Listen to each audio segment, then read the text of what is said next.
Bonjour, bonsoir, c'est Kenshin. Alors cette vidéo est à destination de toutes les personnes qui veulent un peu mieux comprendre comment choisir sa RAM et en quoi c'est nécessaire. La RAM, c'est ce qui va permettre d'accélérer le fonctionnement de votre PC. Plutôt que de systématiquement chercher les informations sur le disque dur, les infos qui nécessitent d'être envoyées rapidement au processeur sont stockées sur la RAM et sont récupérées dessus si nécessaire. La RAM, c'est beaucoup plus rapide que n'importe quel type de disque dur. Un disque dur classique va mettre 12 millisecondes à envoyer une info au processeur après qu'on lui ait demandé. Pour nous, ça paraît comme super court, mais à l'échelle de l'informatique, c'est très lent. Un SSD, lui, il va mettre 500 microsecondes, on change d'unité. Et un SSD avec le protocole NVMe, qui sont les plus rapides actuellement, va mettre 90 microsecondes. C'est affreusement lent comparé aux barrettes de RAM les plus lentes, qui mettront 50 nanosecondes. Là encore, on change d'unité. Par contre, la RAM peut pas être utilisée comme dispositif de stockage, étant donné que lorsque l'on éteint un PC, toutes les données qui étaient stockées dans la RAM sont effacées. C'est pour ça qu'on a toujours besoin des disques durs, quand bien même ils sont plus lents. Plus vous avez de RAM, plus vous évitez les allers et retours sur votre disque dur. Si votre RAM est sollicité à 100%, vous allez voir que votre PC ralentit et vous pourrez ressentir de sérieuses saccades vu qu'il va chercher les données dont il a besoin sur le disque dur, ce qui est beaucoup plus lent comme vu juste avant. Donc c'est pas cool si vous avez pas assez de RAM. Mais ça sert pas à grand chose d'avoir une quantité pharaonique de RAM si vous utilisez jamais plus de la moitié de ce que vous avez. Surtout que vous avez des limites quant à la quantité de RAM que vous pouvez mettre sur votre PC. Ça dépend non seulement du processeur et de la carte mère, mais ça dépend aussi de votre système d'exploitation. Aujourd'hui c'est plus rare, mais un système 32 bits ne pourra pas utiliser plus de 4 Go de RAM. Mais il y a aussi des trucs un peu plus vicieux, comme par exemple la version Home Basic de Windows 7, 64 bits, qui gère pas plus de 8 Go de RAM. Par contre pour Windows 10 Home, 64 bits, la limite est de 128 Go. Donc il faut regarder la limite du processeur, de la carte mère et aussi du système d'exploitation. En 2017, je conseille d'avoir un minimum de 8 Go, que ce soit pour de la bureautique ou pour les jeux. 16 Go pour les jeux et pour du montage, et 32 Go si vraiment vous faites très souvent du montage et que vous en avez un réel besoin. Vous avez un gain avec 32 Go, mais ça reste léger. Au-dessus, je pense que ça revient trop cher pour le gain que vous auriez. Je précise en 2017, parce que ça évolue au fur et à mesure. En 2012, 2 Go ça suffisait, et tout ce qui était au-dessus de 8 Go était considéré comme inutile. Il y a différentes générations de RAM, DDR2, DDR3, DDR4, faut faire attention à la compatibilité. Vous pourrez pas mettre une barrette de DDR4 sur une carte mère qui prend seulement en charge de la DDR3. Impossible de se tromper au branchement vu que c'est même pas compatible physiquement. Les encoches des barrettes de RAM ne se trouvent même pas aux mêmes endroits selon les générations. La seule vraie différence d'une génération à une autre en termes de performance, ça se fait au niveau des fréquences qui sont de plus en plus élevées. Par exemple, avec la DDR3, on avait au minimum 1300 MHz, et avec la DDR4, on a au minimum 2100 MHz. La fréquence joue un rôle mineur dans les performances en jeu. Par exemple, entre la moins performante des barrettes de RAM et la plus performante, vous pouvez payer jusqu'au double du prix sans avoir un gain de performance supérieur à 5% dans les jeux.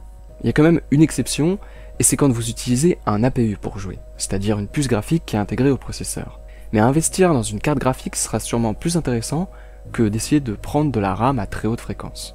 Le seul domaine où ça peut être intéressant, c'est avec tout ce qui est logiciel de traitement vidéo où vous pouvez voir un vrai gain de performance. Mais c'est toujours secondaire comparé à un gain obtenu avec un meilleur processeur. Dans l'absolu, si jamais vous avez de la RAM avec une plus haute fréquence pour 5 € de plus, pourquoi pas. Par contre, si c'est pour 50 € de plus, préférez plutôt prendre une plus grosse quantité de RAM. Pensez aussi à vérifier que votre carte mère gère la fréquence que vous prenez. Si elle ne la gère pas, la fréquence de votre RAM sera ramenée à la plus haute fréquence supportée par la carte mère.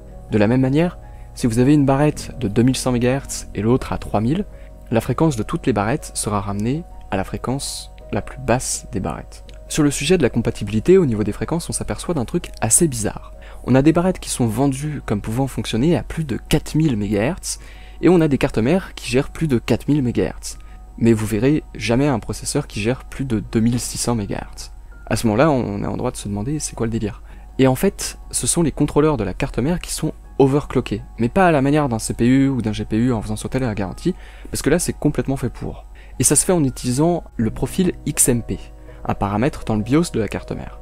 En réalité, XMP c'est une technologie de Intel et chez AMD on parle de AMP, mais dans les faits tout le monde parle de XMP. Au final, regardez surtout la fréquence limite de la RAM de la carte mère. Si c'est supérieur au maximum géré par le processeur, c'est juste qu'il va falloir régler un paramètre dans le BIOS. La latence, CAS, Latency ou CL, c'est une propriété qui va aussi venir influer sur la vitesse d'une barrette de RAM. En gros, si vous faites la fréquence divisée par la latence, vous avez un ratio qui vous donne une grossière idée des performances que vous avez avec une barrette donnée. C'est pas toujours renseigné, mais c'est bon à regarder parce qu'une barrette avec une plus haute fréquence n'est pas forcément meilleure qu'une barrette avec une fréquence moins haute, selon la latence de chacune. Quand on parle de dual channel, c'est quand on met 2 barrettes de RAM sur une carte mère pour qu'elles fonctionnent en parallèle. Il y a aussi le quad channel quand vous mettez 4 barrettes, si votre carte mère et votre CPU le gèrent, ce qui est moins souvent le cas. Faut le voir comme une autoroute avec les voitures qui y sont les données, et chaque voie étant une barrette. Si vous avez 2 voies, vous avez plus de voitures qui peuvent passer dans un même laps de temps que si vous aviez qu'une seule voie. Pour le dual et le quad channel, c'est le même principe. Concrètement, vous avez un léger gain en passant du simple au dual channel, mais le gain que vous avez en passant du dual au quad channel est tellement faible qu'on peut dire qu'il est inexistant. Si vous jouez avec un APU, le gain peut être de 100% en jeu, en passant du simple au dual channel. Mais avec une carte graphique dédiée, vous n'aurez pas plus de 1% de gain en réalité. Ce que je vous conseille plutôt, c'est de garder au moins la moitié des slots de votre carte mère de libre pour permettre de futurs ajouts de RAM, sauf si vous partez directement sur une grosse quantité de RAM, genre 32 Go ou plus. Il existe plein de marques de barrettes de RAM, et au-delà de leur quantité, fréquence et latence, on peut se demander ce qui différencie deux barrettes aux propriétés identiques, mais qui viennent de marques différentes. Pas grand chose en réalité, si ce n'est le dissipateur qui est jamais vraiment nécessaire et qui est plus décoratif qu'autre chose. D'ailleurs, faites attention à ça, parce que le dissipateur de certaines barrettes seront assez hauts et pourraient gêner certains ventirades que vous installez sur le processeur. Pour cette raison, je déconseille tout simplement d'acheter autre chose que des barrettes low profile, donc qui ont un dissipateur qui est relativement petit. Par ordre d'importance, et selon moi, vous avez la quantité de mémoire, la fréquence, puis la latence. Après, les gains entre les différentes barrettes sont marginaux et vous risquez pas de mal choisir. Retenez surtout la partie sur la quantité de mémoire dont vous avez besoin et vous serez bon. Voilà, j'espère que ça aura pu vous aider. Si c'est le cas, n'hésitez pas à liker ou à partager aux personnes auxquelles vous pensez que ça sera utile.